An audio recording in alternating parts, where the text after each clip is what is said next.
Donc merci à tous d'être parmi nous ici sur la cime du No Museum ce soir. Donc je vais vous parler du No Museum et en fait vous êtes tous des grands aventuriers, des grands noonautes émérites des mondes virtuels, donc tout ce que je vais raconter pour beaucoup vous le connaissez déjà. Mais je vais m'adresser, comme c'est filmé, je vais un peu m'adresser aux amateurs, aux néophytes, c'est-à-dire considérer que vous n'y connaissez rien, hein, que vous n'êtes jamais allé sur une cime, et que ce qui me permet donc de pouvoir faire un peu de vulgarisation. Alors, donc je rappelle, sur mon casque, vous voyez mon visage, qui est renvoyé actuellement par une webcam, hein, si vous avez les viewers pour ça. Et derrière moi, il y a un film. Alors, je vais vous parler du No Museum. Le sujet de cette conférence, hein, c'est l'utilisation que je fais depuis déjà 10 ans, quasiment 10 ans, depuis 2004, des mondes virtuels, hein, des mondes 3D virtuels, dans un cadre pédagogique. Et la première expérience que j'ai faite, donc je vais commencer par là, et c'est le film qui est derrière vous, c'est en fait avec le jeu Unreal Tournament, hein, c'est-à-dire un jeu, un FPS, First Person Shooter. Et en fait je découvre que le jeu Unreal Tournament a la possibilité de créer ses propres niveaux. Et donc sur PC, hein, on pouvait sur PC créer ses propres niveaux de jeu personnalisés. Et là, je me suis dit, bah tiens, je vais créer un niveau de jeu dédié, au lieu de faire... alors, il y avait quand même une réflexion, c'était quand même une époque où on râlait beaucoup sur les jeux vidéo, sur le côté... beaucoup de gens râlaient, enfin beaucoup de médias râlaient sur le côté négatif des jeux vidéo. Et je m'étais dit, mais on doit pouvoir utiliser les jeux vidéo aussi, ce qui était un peu une évidence pour certains, mais pas si courant que ça, pour faire de la formation, comme support à pédagogie. Et donc du coup, j'ai utilisé cet éditeur de jeu de Unreal Tournament pour fabriquer la première version de mon No Museum, le muséum du No, qui était un musée consacré à la préhistoire de la cyberculture. En fait, je venais de terminer plusieurs émissions pour la 5e et pour la Cité des Sciences, des émissions de télévision, et aussi une borne interactive que j'avais faite avec Maurice Benayoun pour le CNAM, hein, le Conservatoire national des arts et métiers, consacré à la préhistoire des robots, à l'histoire des robots en fait, à l'histoire des machines artificielles, des créatures artificielles.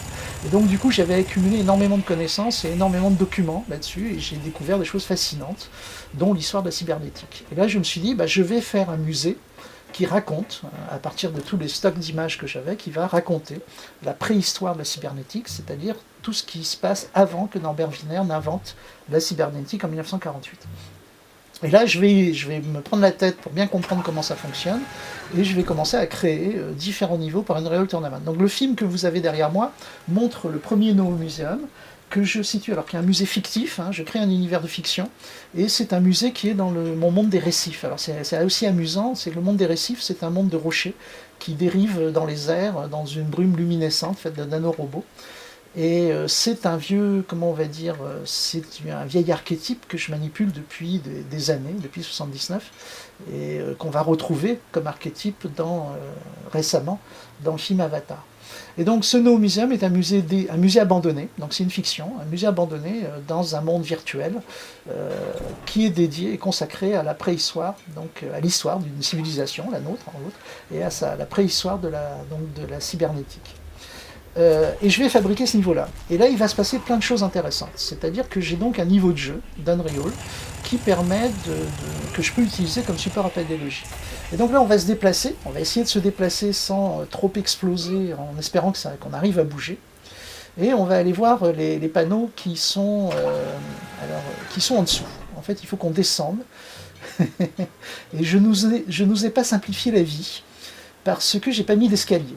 Mais comme vous êtes tous des voyageurs émérites, des avatars émérites, vous savez voler et descendre juste à l'étage qui est en dessous pour aller regarder la galerie d'images qui est juste en bas. Alors je ne sais pas comment ça va se passer, tous ces avatars qui vont essayer de se déplacer, en espérant que ça ne plante pas la cime. Sinon, vous pouvez me suivre avec vos caméras aussi, ce qui est une façon, puisque je reste à proximité.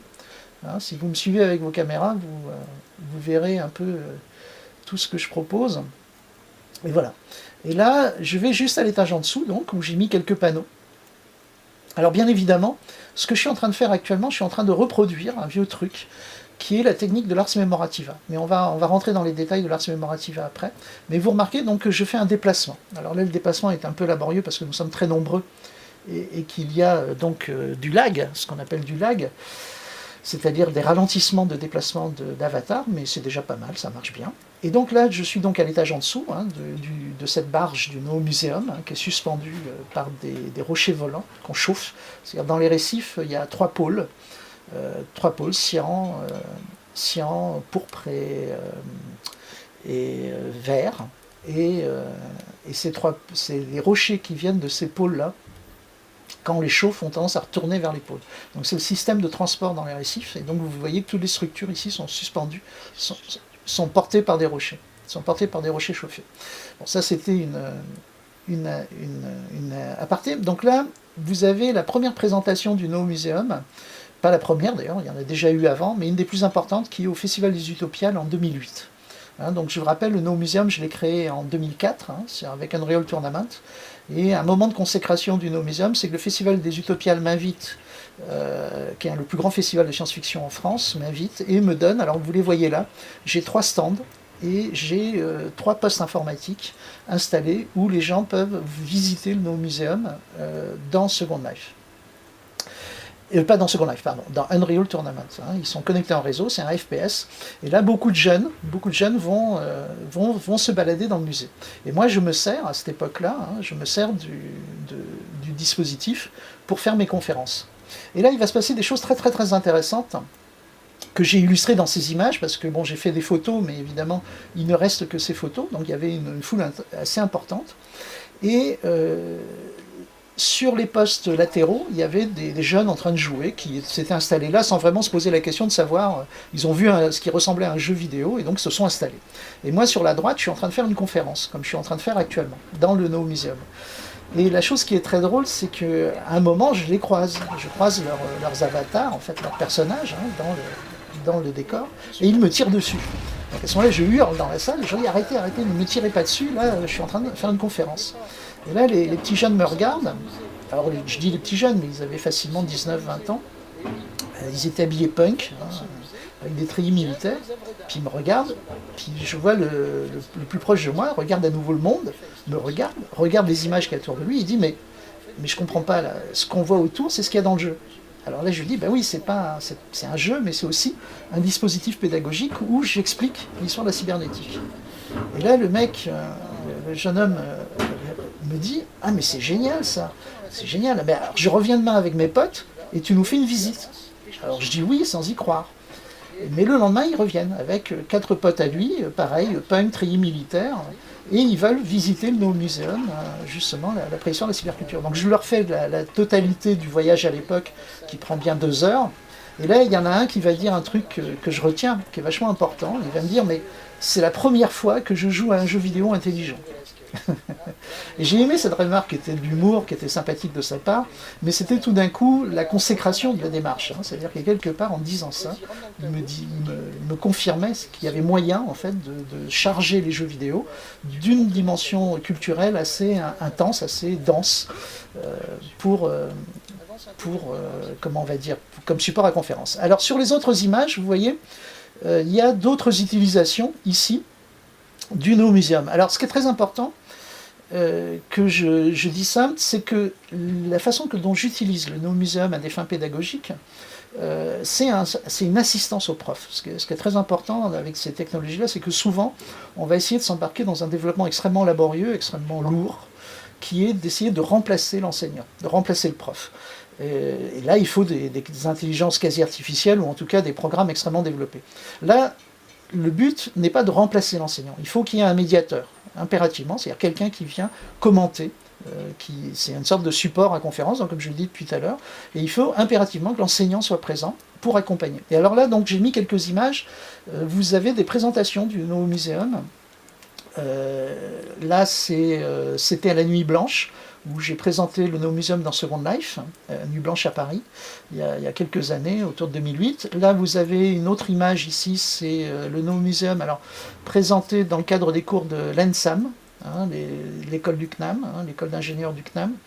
Et ce qui est important, c'est que je donne à chaque étudiant une version du No Museum, une version du monde dans lequel nous sommes, ce qui leur permet de se balader. Sur cette photo-là, c'est pareil, c'est récent, hein, c'est l'utilisation du No Museum à l'école des Gobelins. Hein, c'est-à-dire, donc là, sur cette image, on le voit bien, chaque étudiant a une version du No Museum en standalone. Alors ça, c'est les versions Unity, hein, c'est pas les versions dans les OpenSim, c'est parce que en fait le problème que j'ai eu techniquement rapidement, c'est que je ne pouvais pas utiliser le No Museum dans les universités et les facs parce que à cause des firewalls.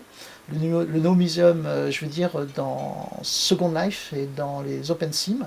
Et donc du coup, j'ai très vite développé une version du No Museum sur Unity qui me permettait de l'avoir en standalone sans passer par le réseau. Et donc je distribue à chaque étudiant une version du No Museum et les étudiants m'accompagnent dans le monde virtuel.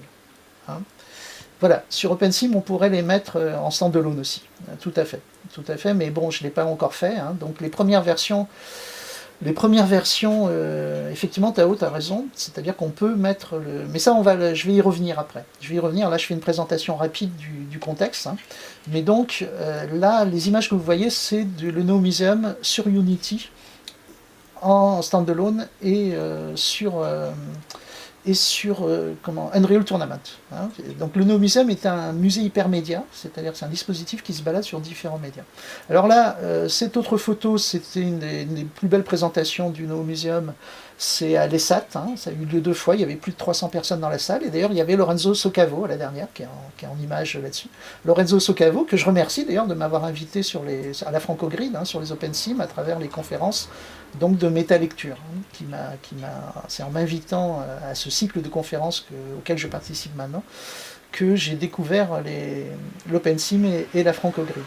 Donc là, je continue de remonter, là c'est à l'ESAT, hein, l'École supérieure d'art et technologie, et il y avait aussi les Gobelins, j'ai donné des cours aux Gobelins, où là je donne des cours à la fois donc sur la préhistoire de la cyberculture à travers... comment on va dire, à travers le No Museum, mais j'explique aux étudiants, c'est des cours aussi pour les former à la fois à la fabrication de mondes virtuels et de musées virtuels comme cela. Alors, je vais nous faire balader, je vais remonter à l'étage. Hein, je vais remonter à l'étage. Donc je vole et je remonte à l'étage pour voir les autres panneaux. Je fais un peu les choses un poil dans le désordre, c'est pas grave. Donc on remonte à l'étage et on va voir les panneaux qui sont à l'étage.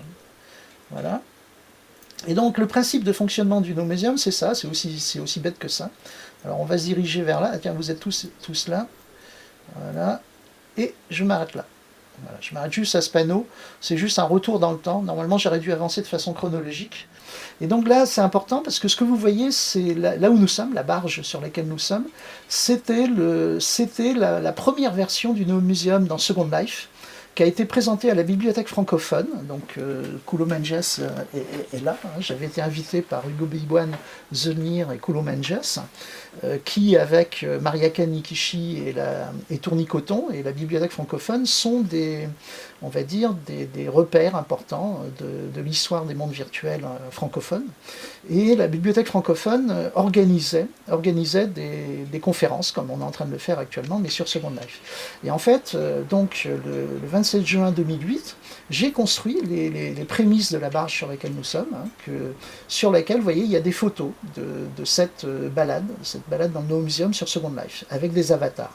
Donc la différence avec les mondes virtuels dans Unreal Tournament, qui est un first-person shooter, ou Unity 3D, qui est l'équivalent d'un first-person shooter accessible via le web, qui sont les versions ultérieures, ou on va dire les extensions du No Museum. Là, on a déjà la possibilité d'avoir des avatars, donc d'avoir cette convivialité que nous avons actuellement. C'est-à-dire vous êtes présent avec moi, vous m'accompagnez, et vous m'accompagnez dans ce trajet que nous faisons dans un espace 3D. Et donc ça, c'était sur Second Life en 2008. Et vous voyez, ce qui est très intéressant aussi, c'est qu'il y a une pérennité, hein, de ces choses, puisque la barge, je vais zoomer en arrière pour qu'on voit le décor dans lequel nous sommes, mais cet objet sur lequel nous baladons a transité depuis les mondes persistants de Second Life pour que je l'importe ici dans le monde persistant de la Franco-Grid, hein, et enrichi évidemment par toutes ces années de build et de construction. Donc on a aussi un phénomène de pérennité d'espace virtuel simulant la réalité, simulant un espace physique, un espace géographique avec des lois physiques. Alors on va voir ça tout de suite après. Alors je continue d'avancer et nous allons maintenant aborder... Alors attendez, ah oui, c'est dans l'autre sens, excusez-moi, je suis parti dans le mauvais sens. Donc je repars dans l'autre sens. Et maintenant je vais aborder la partie, je dirais, essentielle de cette histoire. Et je me dirige vers le bout, là, ici, et on va aller voir le temple le temple qu'on a reconstruit hier soir. Alors vous voyez, ici, on a Simonide de Chaos, et l'élément clé de tout ça. Donc vous avez bien saisi, comme je l'expliquais à l'instant, que j'ai commencé à fabriquer et à faire de la pédagogie avec le Noomuseum et la préhistoire de la cyberculture de façon intuitive. Et j'ai commencé à fabriquer ça et à l'utiliser en cours. Et lorsque nous avons fait une performance il y a 2 ans à la Demeure du Chaos, avec le groupe que j'ai créé, enfin que nous avons créé ensemble, qui s'appelle Cyberesthésie, avec mes partenaires Swazix, Sylvie Mexico et tous les autres, j'ai rencontré un artiste vidéo qui s'appelle Juan Leparc, qui est d'ailleurs le fils de Julio Leparc, qui expose actuellement au Palais de Tokyo, qui expose des sculptures cinétiques. Et en voyant mon disque, parce que j'ai présenté donc à la Demeure du Chaos, j'ai présenté le Noomuseum. Hein, j'ai fait une démonstration et j'ai fait une visite habituelle du Noomuseum. Et là, Juan Leparc me dit, mais tu sais que ce que tu fais là, ah, j'entends, il y a quelqu'un qui a laissé son micro ouvert. Je pense que c'est Digifil. Voilà, merci Digi. Ah non, t'as rouvert ton micro, Digi. Digi, il y a ton micro qui est en train de résonner dans la... Voilà, merci. Alors donc je disais quoi Je disais que Juan Leparc, Juan Leparc, qui est donc un artiste vidéo à la Demeure du Chaos, me dit mais tu sais ce que tu fais là, ça ressemble énormément à la technique de l'ars memorativa. Et du coup ça fait tilt, je lui demande mais qu'est-ce que c'est la technique de l'ars memorativa? Et c'est là que j'ai une grande révélation, c'est-à-dire qu'il va me l'expliquer un peu, d'ailleurs je redonne avec la superbe conférence de Marco Bertolini qui a eu lieu ici même, hein, que je vous conseille de regarder, où il va rentrer beaucoup plus en détail sur cette technique-là. Et donc, Juan Leparc va m'initier, va me parler de l'ars memorativa en détail. Et donc, je vais vous le refaire. Je vais quand même vous refaire cette petite partie-là, bien que Marco l'a très très bien expliqué. Et du coup, j'ai fait une petite simulation qui est en bas, le temple qui est en bas. En gros, le principe fondamental de l'ars memorativa, et que j'ai exploité dans mes cours et qui fonctionne très très bien, c'est qu'on va reproduire en virtuel un déplacement physique. Et lorsqu'on reproduit un déplacement physique, on se rapproche des vieilles techniques d'enseignement de la Grèce antique, où le maître se déplaçait dans un lieu, accompagné de ses disciples. Et en fait, le lieu, on repère des endroits précis dans ce lieu, des sculptures. Par exemple, je peux décider d'utiliser, je pense que Jodorowsky utilisait cette technique-là quand il faisait visiter Notre-Dame. Je vais prendre Notre-Dame comme modèle de pérégrination en ars memorativa. Et je vais, à chaque sculpture, à chaque arrêt que je vais faire, raconter quelque chose aux gens qui m'accompagnent. Et en fait, le fait de se déplacer dans un espace physique permet d'ancrer, de fixer la mémoire, c'est-à-dire d'associer à un déplacement géographique des informations de type, des informations culturelles. Voilà. Et donc c'est une technique mémotechnique, hein, c'est un procédé mémotechnique assez connu en fait, et que, comment il s'appelle, Pierre Berloquin, avec qui je travaille actuellement pour justement un développement de systèmes d'e-learning, de pédagogie, mais sans enseignant, automatique, a inventé un très joli mot pour ça. Il a inventé un néologisme pour décrire l'ars memorativa, il appelle ça la topomnèse. Topomnèse. Hein, je trouve que c'est très pertinent aussi comme terme pour le décrire. Et alors donc, on va revenir à l'histoire de l'ars memorativa. Donc le fait que vous m'accompagniez là actuellement dans cet espace 3D, dans les OpenSim, hein, nous permet d'utiliser tout le dispositif comme support à pédagogie. C'est-à-dire, avec les étudiants, on peut, et un enseignant peut assez facilement créer un univers en 3D qui va lui permettre d'avoir un, comment on va dire, de construire un support, une aide à sa conférence, à son cours. Alors là aussi, c'est important, je vais le dire, c'est que c'est facile. C'est-à-dire autant fabriquer des mondes 3D avec Unreal Tournament ou avec Unity demande une expertise de très très haut niveau. Enfin très haut niveau, faut pas exagérer non plus, mais enfin une expertise technique en 3D assez importante. Autant la fabrication d'univers 3D dans les OpenSim et dans Second Life est relativement facile d'accès. C'est-à-dire on va dire des amateurs, des enseignants, des gens qui connaissent un peu l'informatique, mais enfin il faut quand même savoir se servir de l'informatique, mais qui n'ont pas forcément une très très grande expertise en 3D, ni même en programmation, peuvent très facilement, relativement facilement, construire des univers, construire des choses autour d'eux. Alors pour la démo, pour les néophytes qui ne le sachent, qui ne voient pas très bien ce que je veux dire, je vais vous faire juste une petite démo très vite. Je vais juste créer un cube et le déformer, là devant vous, en espérant que le lag, c'est-à-dire le fait que nous sommes très très nombreux, ne va pas ralentir la démonstration, mais là, juste devant moi, si ça marche bien, je fais modifier, construire plutôt, voilà, hop, et je vais essayer de générer un cube là devant moi. Alors ce cube ne s'est pas généré devant moi, il s'est généré juste à ma droite, ça c'est un petit bug de Firestorm, j'ai jamais compris pourquoi il ne génère pas les trucs là où on pointe, mais voilà. Donc là j'ai fabriqué un cube, vous voyez, c'est-à-dire que pour les amateurs qui ne connaissent pas la technique, c'est extrêmement simple. Ce cube, je peux le déformer assez facilement, vous voyez, je peux l'agrandir, faire un mur par exemple, et alors supposons que vous ayez une conférence à faire, que vous ayez des choses à raconter, plutôt que de faire du PowerPoint, parce que vous le savez, PowerPoint c'est en train de provoquer la fin du monde, on en reparlera, vous pouvez très facilement importer des textures, importer des images dans l'OpenSim et donc illustrer votre propos, illustrer votre cours par un choix de texture. Donc là par exemple je vais prendre une texture dédiée à l'Ars Memorativa, je vais prendre la première que je vais trouver, ou pas la première, attendez, j'avance dans mes textures. Je vais prendre... je suis en train de défiler. Alors là, vous ne le voyez pas, ce que je suis en train de faire, mais je suis en train de défiler dans toute ma base de données de textures, et je vais choisir une texture qu'on n'a pas déjà vue, j'espère. Mais bon, là, on ne va pas perdre trop de temps. Allez, voilà, je fais OK, et voilà. Donc je la rends lumineuse. Donc ça, voilà. Et donc là, je viens de mettre un panneau, exactement comme dans PowerPoint, sauf que c'est en 3D, à l'intérieur du monde virtuel. Et cette opération est extrêmement rapide. Donc déjà, un enseignant peut créer un support à conférence ou un support à pédagogie en transférant ces images PowerPoint à l'intérieur du monde virtuel, ce qui va être beaucoup plus ludique. Et il peut aussi construire des choses, on peut construire des dispositifs.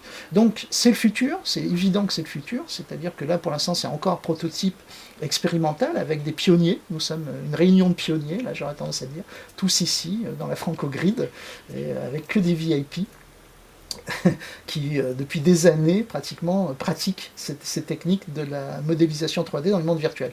Mais d'ici, moi je pense que d'ici une dizaine d'années, ce seront des pratiques extrêmement courantes, en tout cas dans un cadre pédagogique. Et donc je voulais le dire aussi par rapport au contexte, ici à la Franco-Grid, nous avons aussi pas mal d'enseignants qui font des expériences, comme Tao Vacano avec ses étudiants, ses collégiens, qui ont reconstruit leur lycée.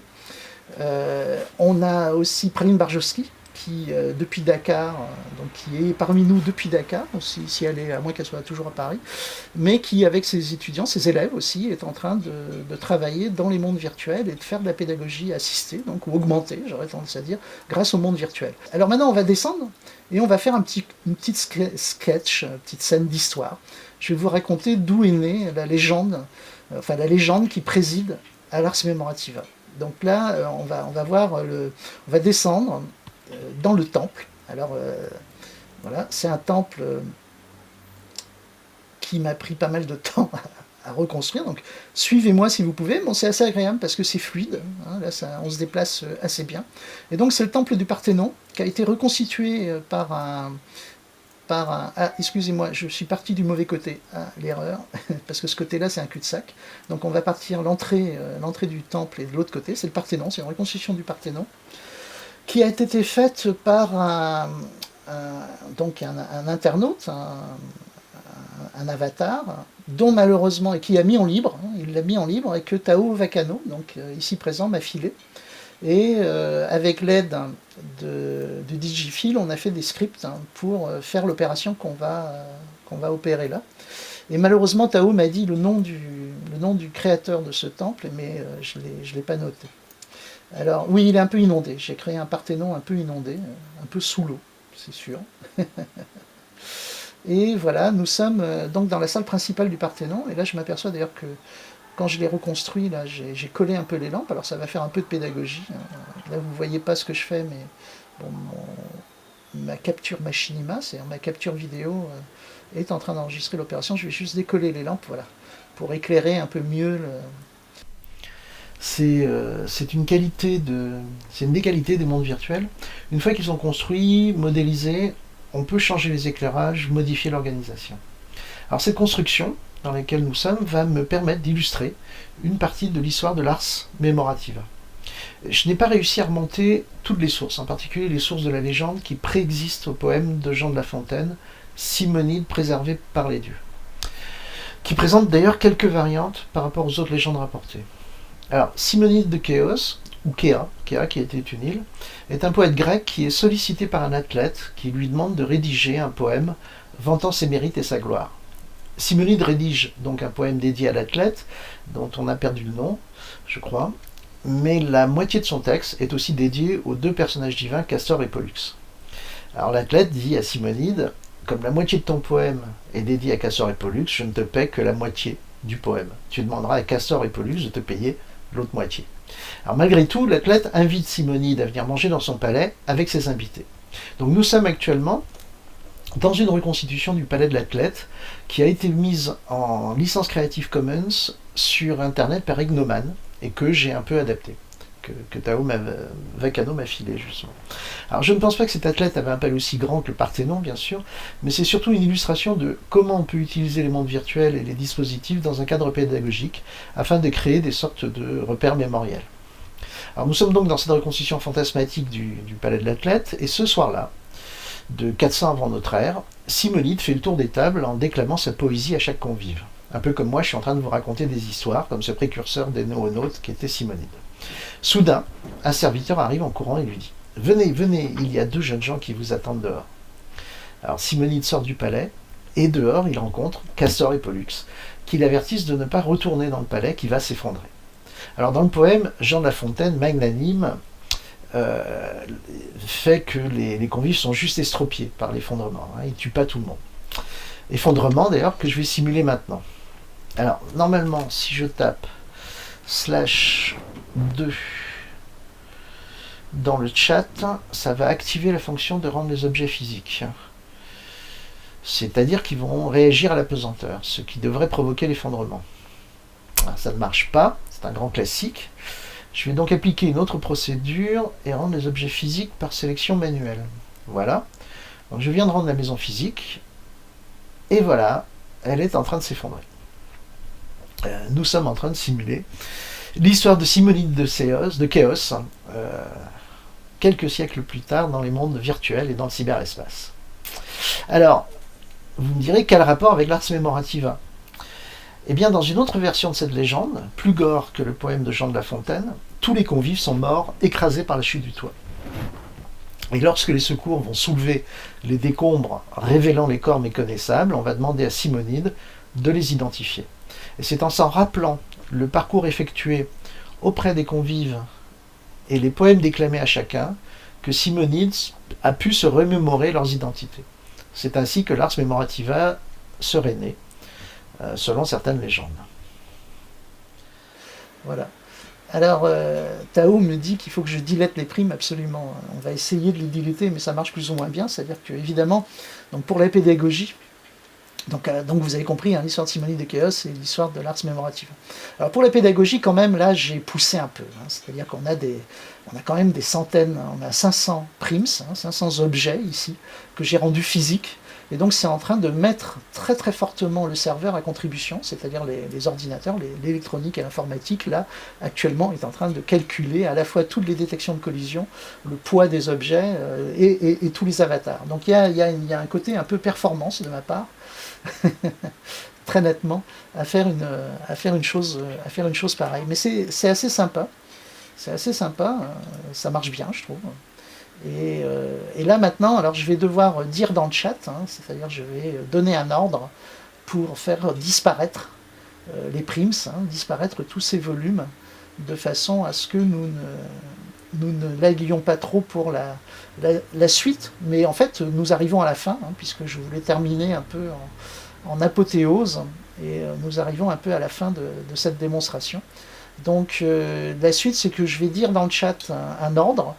C'est dans le canal 2, mais malheureusement j'ai mal configuré, enfin j'étais un peu précipité parce que j'ai fait ça cette nuit, donc j'ai pas respecté toutes les règles que Digifilm m'a dit de respecter au niveau de la programmation.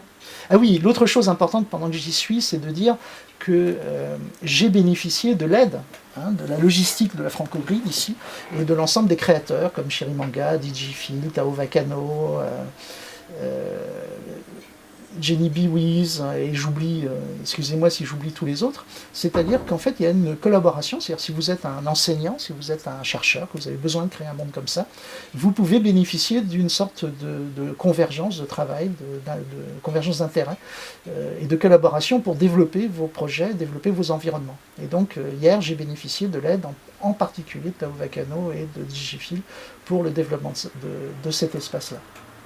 Alors, maintenant, je vais taper dans le chat l'ordre en question, qui est /channel2, hein, /ch2, ça veut dire que sur le canal 2, je vais dire delete. Voilà. Et normalement, quand je tape ça, ça devrait effacer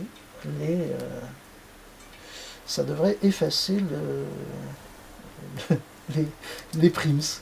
Sauf que ça ne marche pas, sans doute parce que j'ai mal programmé quelque chose. Ah, je mets pas, je fais slash quoi? Redis-moi ce qu'il faut que je tape. /2, c'est /2, ah ben oui, voilà, c'est ça, delete. Voilà, les petites erreurs de syntaxe. Hop, ça a marché, absolument génial. Vous voyez, toutes les, comment on va dire, toutes les prims qui étaient juste à côté de moi viennent de disparaître. Alors évidemment, c'est lié à la portée de voix. Il faut que je me déplace. Hein. Il faut que je me déplace et que j'aille à portée de voix des autres primes, qu'elles puissent m'entendre. Alors c'est ça qui est génial hein, dans le monde virtuel, c'est que les objets sont capables de nous écouter. Et donc là, je vais refaire l'ordre /2, donc canal 2, delete, et ça va faire disparaître les prims, si elles veulent bien, hein, qui sont juste là. Voilà. Alors évidemment, il ne faut pas faire de faute d'orthographe. Alors c'est intéressant, hein, c'est aussi ces métaphores, ce sont des métaphores vivantes, je trouve, ces mondes virtuels, puisque ça rappelle beaucoup le golem aussi, hein, l'histoire du golem où il suffisait de dire un mot pour le désactiver. Hein. Là, on est en train de désactiver des golems virtuels. Et en fait, bon, c'est aussi important que je les efface, hein, parce que ce sont des objets, en fait, on va dire, assez gourmands en ressources, puisqu'ils ont une physique et ils ont leur poids. Et donc, pour calculer toutes les interactions qui se passent avec ces centaines d'objets virtuels, je peux mettre à genoux et planter l'ordinateur, le serveur, hein, l'ordinateur de Fabrice, hein, de la Franco-Grid, qui nous héberge actuellement. Voilà. Donc je vais m'arrêter là, je pense que les autres qui restent là ne sont plus très importantes. Ah, je vois qu'il y en a qui étaient restés, vous voyez, il y en a qui flottent en l'air. Elles ne sont pas passées physiques. Je vais les effacer. Voilà. Et, ah oui, alors, maintenant, le dernier plan, le dernier élément qu'on peut faire, on va quitter le temple. Nous allons aller, je vais quand même terminer, sur une démonstration, puisqu'on est dans les démonstrations de comment on peut utiliser les mondes virtuels et les mondes 3D dans un cadre pédagogique. On va aller se téléporter dans la sim là-haut, à l'étage, hein, dans la sim de science-fiction. On va aller se téléporter vers la galerie des Minimes. Alors c'est loin, c'est très loin là-haut, donc on va le faire en 2 étapes, ce qui va permettre aussi de montrer comment on peut se déplacer sur des grandes distances hein, dans ces espaces-là.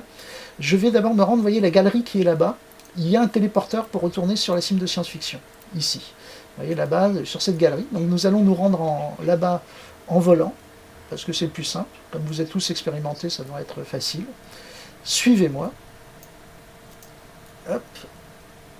Alors, il faut faire gaffe avec le lag, parce qu'effectivement, il faut le faire en plusieurs étapes.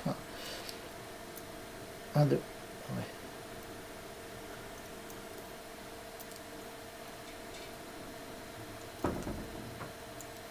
Voilà.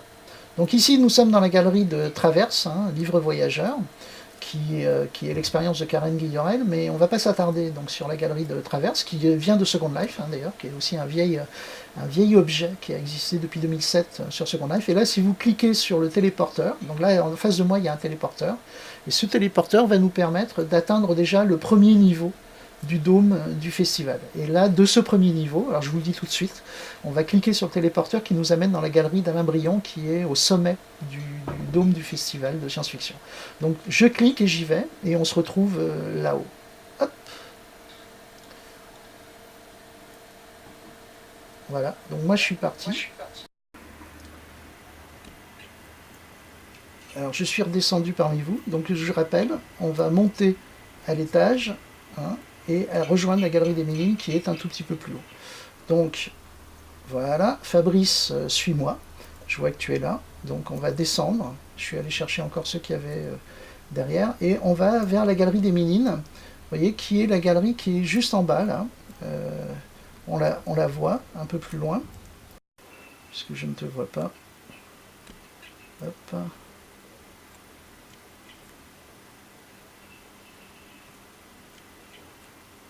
Hop, et voilà, j'ai téléporté Fabrice.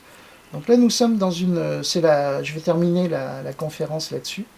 Nous sommes dans une démonstration de comment on peut utiliser les techniques de monde virtuel, d'Ars Memorativa et de monde persistant pour fabriquer un objet pédagogique qui permet d'expliquer. Alors là, en l'occurrence, c'est le fameux tableau de de Velázquez, qui s'appelle Las Meninas, les Ménines. Et là, j'ai décomposé donc le tableau des Ménines. Déjà, je l'avais fait en 2004 dans Unreal Tournament. Et là, j'ai profité parce que le dispositif de caméra est extrêmement puissant ici, de visu, pour le reconstituer ici. Et donc là, je ne vais pas le faire en entier parce que ça prendrait plusieurs heures, de l'analyse complète du tableau. Mais là, si je vous le fais très vite, ce que j'adore dans ce tableau, et de façon très provocatrice, je dis, ce tableau est emblématique de la préhistoire de la cyberculture et des jeux vidéo. Alors, je vous fais la démonstration, pour ceux qui ne connaissent pas. Vous zoomez avec la caméra sur Velázquez, vous regardez Velázquez. Qui Velázquez est-il en train de regarder? Eh bien, Velázquez est en train de nous regarder nous. Donc, il est en train de nous peindre nous, qui nous tenons devant ce tableau. Mais qui sommes-nous? On ne sait pas. On ne sait pas parce que le tableau, vous voyez, le tableau nous tourne le dos. Je vais me retourner, que vous me voyez devant le tableau. Mais vous voyez, le tableau derrière moi nous tourne le dos. Donc, on ne sait pas qui Velázquez est en train de peindre. Mais Velázquez a fait un truc absolument génial, qui rend d'ailleurs ce tableau emblématique, c'est que vous voyez, derrière, il y a un miroir. Voilà, c'est ça. Derrière, il y a un miroir, et le miroir reflète ce que voit le tableau. Ce que reflète le tableau. Voilà.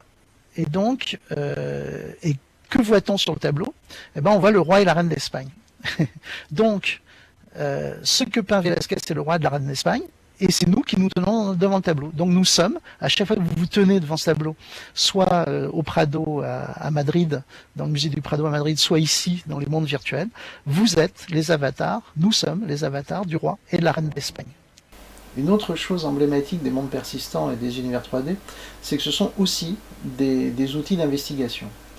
Alors, lorsque j'ai créé la version Unity et la version Second Life de la No Galerie des Ménines, de Velázquez, donc j'ai téléchargé la version très haute définition du tableau mise en ligne sur le site du musée du Prado de Google Earth. Et j'ai découvert quelque chose d'étonnant, de très étonnant. Vous voyez le personnage ici au fond, ce personnage qui se tient dans l'encadrement de la porte du tableau, Don José Nieto Velázquez, et c'est vers lui d'ailleurs que toutes les perspectives du tableau convergent. Ainsi que la lumière. Velázquez a mis en exergue avec la lumière, c'est le grand chambellan du palais. Et il y a quelque chose de très étrange, de très intéressant avec ce personnage, qui est mis en valeur subliminalement par Velázquez, en dessous du seuil de conscience. Daniel Arras, enfin, le grand critique d'art Daniel Arras et aussi Michel Foucault, dans leurs analyses du tableau, écrivent Don José Nieto Velázquez qui repousse le rideau au fond de la pièce. Hein, parce qu'on a l'impression qu'il est en train de, quand on regarde le tableau au premier abord, qu'il est en train de repousser un rideau au fond de la pièce. Et à leur époque, certainement, Arras et Foucault ne pouvaient sans doute pas s'approcher du tableau assez près pour voir un détail important qui est rendu visible par le scan haute définition mis en ligne par Google. Et du coup, j'ai découvert un truc étonnant en fabriquant cette décomposition 3D. C'est que si on se rapproche de la main de Don José Nieto Velázquez, alors je l'ai mis en scène ici, voilà. Voici le tableau, hein, et voilà. Si on se rapproche de la main de Don José Nieto Velázquez, on s'aperçoit qu'il ne repousse pas le rideau, mais qu'il a la main sur une poignée de porte. Voilà. Bon, ok, c'est une poignée de porte, c'est pas un rideau, et alors? En quoi est-ce important? Ben là où ça devient intéressant, intriguant, même extrêmement crypté, c'est que lorsque moi j'ai reconstitué en 3D cet univers-là, ben j'ai bien été obligé de remettre cette porte à sa place. Et là, ce qu'on découvre de très intéressant, ce que j'ai découvert d'étonnant, c'est qu'en fait, la hauteur de la poignée, de ce loquet de porte sur lequel Don José Nieto Velázquez a la main posée, n'est pas à une hauteur d'adulte. Don José Nieto Velázquez est en train d'ouvrir une porte qui est faite pour ouvrir sur une pièce accessible aux nains et aux enfants. Donc que signifie ce message caché dans le tableau? Pourquoi Velázquez nous fait converger la perspective, les lignes de fuite vers la main, vers le bras de Don José Nieto Velázquez, pour nous indiquer une porte qui a été conçue pour que les enfants et les nains puissent l'ouvrir. Dans ce tableau où il y a des enfants et des nains, dans ce tableau. Eh bien on ne saura jamais. Je pense qu'on ne saura jamais parce que le palais de l'Alcazar a brûlé. Mais alors on peut commencer à fantasmer un nouveau Da Vinci Code à partir de là, surtout qu'une des pistes pour résoudre cette énigme de la porte cachée, secrète là-bas, de ce lieu caché, c'est que, comme d'habitude, peut-être une piste se trouve au Vatican. En effet, les plans du palais sont au Vatican. Et donc, si un jour vous avez accès au Vatican et aux archives du Vatican et que vous pouvez récupérer les plans du palais pour identifier ce qu'était cette pièce dans le palais de l'Alcazar, ça serait super. N'hésitez pas à me contacter. Alors, c'est étonnant en même temps. Il y a une chose qui est étonnante, c'est que visiblement, il semblerait que je sois le premier à avoir remarqué ce détail. Et c'est vraiment étonnant, comme un tableau qui a été autant documenté, autant analysé, photographié. Ce petit détail, on peut encore découvrir des choses sur un tableau aussi emblématique. Et puis ça montre aussi, si je vous explique tout ça, c'est que ça montre que la démarche de reconstruction dans les espaces immersifs 3D est aussi un outil d'investigation, de travail, de recherche, quoi. Voilà. Je vous montre, je fais un zoom complet arrière de la cime de science-fiction. Nous sommes ici sur la cime de SF, qui sera le futur festival de science-fiction dématérialisé de Roanne. Bon ben voilà, je crois que j'ai fini l'ensemble de ce parcours et des démonstrations et explications de comment on peut utiliser les mondes virtuels dans un cadre pédagogique. Et n'hésitez pas à me poser des questions. Juste une dernière parenthèse quand même importante, c'est que donc avec le CNAM on a fait et le Strat Collège, puisque j'ai utilisé ce dispositif aussi au Strat Collège, qui est une école de design, on a fait une validation des connaissances, évidemment, pour vérifier si ça marchait. Et donc j'ai quasiment 90% de réussite à ce QCM de validation des connaissances à partir du dispositif inspiré de l'Ars Memorativa. Pour la préhistoire de la cyberculture. Donc voilà, moi je suis ouvert à toutes vos questions. Ah oui, j'ai une question. Voilà. Donc c'est Michael Chaplin qui me demande: merci, tu as dit lors de la présentation que PowerPoint va provoquer la fin du monde. Pourquoi? Alors c'est presque une blague et pas entièrement une blague. Alors malheureusement je me suis pas, j'ai pas documenté la chose, donc je vais juste te raconter la chose telle que je m'en rappelle, mais avec une simple recherche sur Internet, on peut trouver les informations exactes. Hein. C'est un général américain. C'est un général américain qui a dit, alors je ne sais pas s'il a fait une étude sérieuse ou pas, mais c'est assez malin ce qu'il a dit, et en tout cas ça fait une provocation et ça a fait du buzz. Il a dit que justement PowerPoint était en train de provoquer la fin du monde. Pourquoi? Parce que PowerPoint, et c'est important la question, c'est quand même important par rapport justement à notre dispositif, c'est que PowerPoint, ce sont des successions d'images fixes. Et en fait, la plupart des gens qui sont des responsables importants, des décideurs dans le monde, des politiques, illustrent leurs conférences avec PowerPoint. Et du coup, ils endorment leur public. C'est-à-dire ça crée un effet d'hypnose où l'ensemble des décideurs et des décideurs, des gens importants du monde, finissent par s'endormir dans les grandes réunions de travail, ou à somnoler, ou rentrer dans un état d'hypnose, et du coup ne sont plus concentrés sur ce qu'ils font. Et donc c'est assez grave. Et donc du coup, on peut dire que peut-être que les faillites bancaires actuellement, enfin les problèmes que nous avons, sont liés à la dérive de PowerPoint. Et nous résolvons le problème, c'est-à-dire nous allons sauver le monde. C'est-à-dire, il y a une grosse blague à faire à partir de ce que je viens de vous montrer, c'est-à-dire que en fait, ces techniques de pérégrination dans des mondes virtuels 3D via Avatar amènent un dynamisme, une sorte de dynamisme dans la conférence. Et donc, du coup, on est plus attentif. Non seulement on est plus attentif, mais j'ai remarqué un truc très important, c'est que nous créons des transitions. Et ça, c'est plus en harmonie avec le fonctionnement du cerveau. C'est-à-dire qu'entre chaque tableau, il y a un espace, et on va se déplacer. Ce que dans PowerPoint, on n'a pas. Dans PowerPoint, on a des successions d'images importantes, qui ont du contenu, mais qui se succèdent les unes derrière les autres, à vitesse relativement ou pas rapide, mais sans transition. Et en fait, le fait que nous ayons des transitions entre les informations dans les mondes virtuels, donc j'incite les créateurs à mettre des espaces entre les tableaux, ça permet au cerveau d'avoir des espèces de, comment on va dire, de temps de respiration, d'avoir des respirations, et les neurones, du coup, fixent mieux l'information qui a été transmise, du fait qu'entre chaque information transmise, on va avoir une pérégrination, donc un temps de trajet qui permet de fixer l'information. Voilà, ça c'est la réponse par rapport à PowerPoint. Alors je pense qu'en tapant sur Google, on va trouver pas mal d'informations. Est-ce qu'il y a d'autres questions? Alors, je remonte, n'hésitez pas à me le rappeler si je rate des questions. Oui, on peut mettre des vidéos du son dans un PowerPoint, mais justement, Christine Wesser dit, Yann, tu peux mettre des vidéos du son dans un PowerPoint, mais ça reste une consommation passive, c'est-à-dire que ces vidéos et ce son ne sont pas séparés, c'est-à-dire qu'ils vont se succéder avec des images, et c'est comme la télévision, c'est-à-dire qu'ils renforcent une attitude passive vis-à-vis de la réception d'informations, alors que les avatars, en se déplaçant, en obligeant les avatars à se déplacer, et en simulant un déplacement physique, à mon avis, je le perçois comme ça, on renforce une sorte d'attention de l'ensemble de l'organisme.